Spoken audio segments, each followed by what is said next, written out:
حضرت عثمان غنی رضی اللہ تعالیٰ عنہ کو اللہ نے بہت بڑا مقام عطا فرمایا تھا، بڑا شرف عطا فرمایا تھا، اور ہر صحابی کی اپنی ہی شان، اپنی عظمت ہے۔ اور حضرت عثمان غنی کو اللہ تبارک و تعالیٰ نے حضور صلی اللہ علیہ وسلم کا دوہرا داماد بنایا۔ کسی صحابی کو یہ شرف حاصل نہیں ہوا، 2 مرتبہ داماد ہوئے۔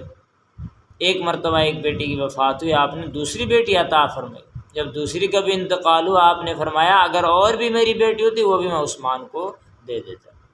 شرم و حیا کے پیکر تھے حضور صلی اللہ علیہ وسلم۔ گھر میں تشریف فرما تھے، پنڈلی مبارک سے کپڑا ہٹا ہوا تھا۔ حضرت ابوبکر صدیق تشریف لائے، فرمایا آنے دو۔ حضرت عمر فاروق رضی اللہ تعالیٰ عنہ تشریف لائے، فرمایا آنے دو۔ جب حضرت عثمان غنی تشریف لائے تو آپ صلی اللہ علیہ وسلم اٹھ کے بیٹھ کے کپڑے مبارک کو سیدھا فرمایا، پھر فرمایا اب حضرت عثمان کو بلاؤ۔ کسی نے سوال کیا اللہ کے رسول باقی بھی تو تشریف لائے؟ اس وقت تو آپ نے یہ نہیں فرمایا، سیدھے نہیں ہوئے، اور نہ یہ پنڈلی مبارک کا کپڑا جو ہے سیدھا فرمایا۔ تو آپ نے فرمایا کہ جس سے فرشتے شرم و حیا کرتے ہیں کیا میں اس سے شرم و حیا نہ کروں؟ عورتوں سے زیادہ شرم و حیا والے تھے۔ اور حبشہ کی طرف بھی ہجرت فرمائی، پھر مدینہ کی طرف بھی۔ اللہ نے مال بھی بہت عطا فرمایا اور اللہ کے راستے میں خرچ کیا۔ عید کا موقع تھا، آپ صلی اللہ علیہ وسلم نے گھر میں جا کر کے پوچھا ایسا کچھ ہے؟ فرمایا نہیں، گھر میں تو کچھ نہیں۔ جب پھر دوسری مرتبہ تشریف لائے، پھر پوچھا تو فرمایا جی اللہ کے رسول حضرت عثمان غنی نے اونٹ بھیجا ہے اور سامان سے، راشن سے بھرا ہوا۔ آپ نے فرمایا اچھا اللہ اسے جنت نصیب فرمایا، سب میں تقسیم کرو۔ فرمایا سب کے گھر میں اتنا اتنا بھیجا ہے۔ تو آپ نے بار بار خوشی کا اظہار فرمایا اور جنت کی خوشخبریاں دیں، اور ان 10 صحابہ کرام میں اللہ نے ان کو شرف بخشا جن کو حضور صلی اللہ علیہ وسلم نے دنیا میں جنت کی خوشخبری سنائی ہے۔ ایک مرتبہ غزوہ تبوک کا موقع تھا، تو آپ صلی اللہ علیہ وسلم نے دائیں طرف فرمایا کہ یہاں سے کوئی کھڑا ہو اللہ کے راستے میں خرچ کرنے کے لیے، ضرورت ہے۔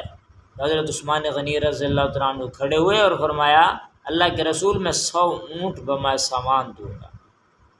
پھر آپ نے سیدھی طرف رخ فرمایا، وہاں سے فرمایا کوئی یہاں سے کھڑا ہو۔ حضرت عثمان غنی کھسک کے وہاں سے کھڑے ہو گئے، اللہ کے رسول میں 100 اونٹ سامان کے ساتھ دوں گا۔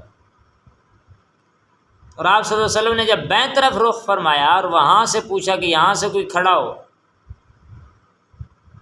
تو حضرت عثمان غنی وہاں سے کھسک کے وہاں سے کھڑے ہو گئے، سامنے سے کھسک کے بائیں طرف آ گئے، اللہ کے رسول میں 100 اونٹ دوں گا سامان کے ساتھ۔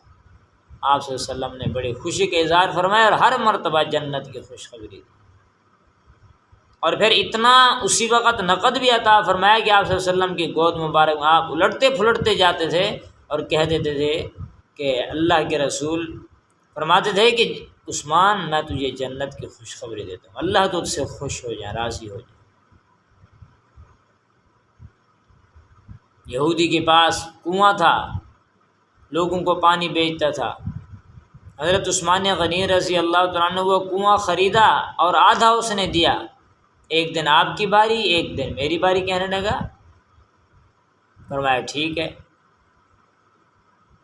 جب یہودی کی باری ہوتی تھی پیسوں کے ساتھ مہنگے داموں بیچتا تھا، حضرت عثمان غنی کے دن کی جب باری آتی تھی تو فرمایا کہ مفت کے اندر سارے مدینے والے پانی لے سکتے۔ لوگ ایک دن ٹھہر جاتے تھے، دوسرے دن جا کے پانی لیتے تھے، چلو آج کے دن مفت ہوگا۔ اس نے کہا دوسرا بھی لے لو۔ حضرت عثمان غنی نے وہ کنواں پورا جو ہے وہ کنواں خرید لیا اور مدینہ والوں کے لیے اسے وقف کر دیا۔ فرمایا مفت یہاں سے پانی لیتے رہو۔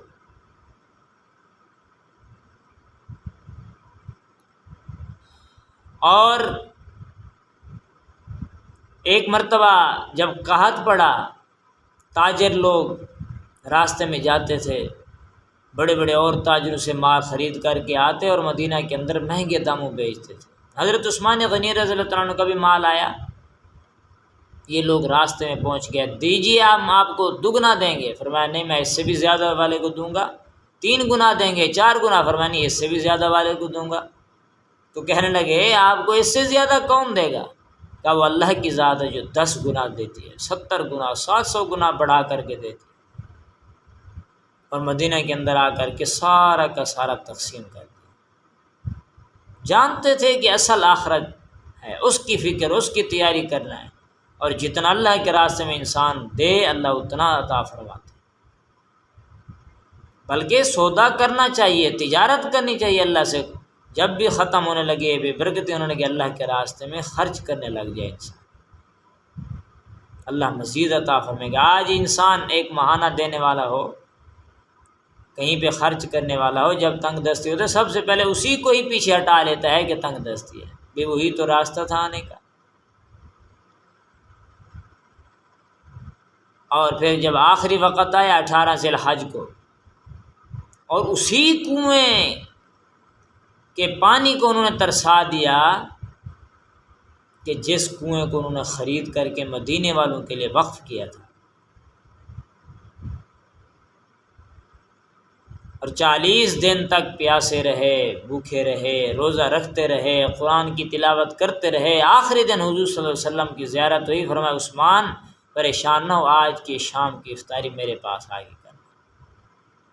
خوش ہو گئے، قرآن کی تلاوت کر رہے تھے، اور کرتے کرتے کرتے فَسَيَكْفِيكَهُمُ اللَّهُ پر پہنچے کہ اللہ ہی ان کو کافی ہے، کہ ایک ظالم نے آ کر کے پیچھے سے دیوار پھلانگی اور حملہ کیا، اور وہیں پہ حضرت کو شہید کر دیا۔ یہ تو شہادت کی خوشخبری حضور صلی اللہ علیہ وسلم نے اپنی زندگی مبارک میں دی تھی۔ ایک مرتبہ جب پہاڑ پہ تشریف فرماتے ہلنے لگا تو آپ نے فرمایا تیرے اوپر ایک نبی ہے، ٹھہر جا، تیرے اوپر ایک نبی ہے، ایک صدیق ہے، 2 شہید ہیں۔ 2 شہیدوں میں حضرت عمر رضی اللہ عنہ اور ایک حضرت عثمان غنی رضی اللہ عنہ، یہ بھی شہید ہوئے۔ اور حضرت علی رضی اللہ عنہ، حضرت عثمان غنی رضی اللہ تعالیٰ عنہ کی شہادت کے موقع پہ فرمایا تھا کہ اب یہ ایسا فتنہ ہے کہ لگتا ہے ایسے کہ یہ قیامت تک تھمے گا نہیں، ختم نہیں ہوگا، اور اللہ ان کو ایسا کافی ہوا کہ ذلیل و خوار ہوئے، دنیا نے دیکھا ان کا حشر، جن نے یہ کام کیا۔ اور حضرت علی رضی اللہ عنہ کے دور کے اندر پھر دیکھے خارجی فتنہ ہر وقت لڑی جائیں۔ تو بہرحال یہ لوگ تھے ایسے کہ زندگی بہت پیاری گزار کے گئے، ہمارے لیے اچھا نمونہ ہے، عملی نمونہ ہے۔ ہمیں بھی چاہیے کہ ان جیسی سخاوت ہو، ان جیسا شرم و حیا ہو، ان جیسے روزے رکھنے، قرآن کی تلاوت کرنے، نمازوں کی عادت ہو، نظر میں شرم و حیا ہو۔ اللہ سے تو ہمیں بھی عمل کی توفیق نصیب فرمائے۔ وآخر دعوانا الحمدللہ۔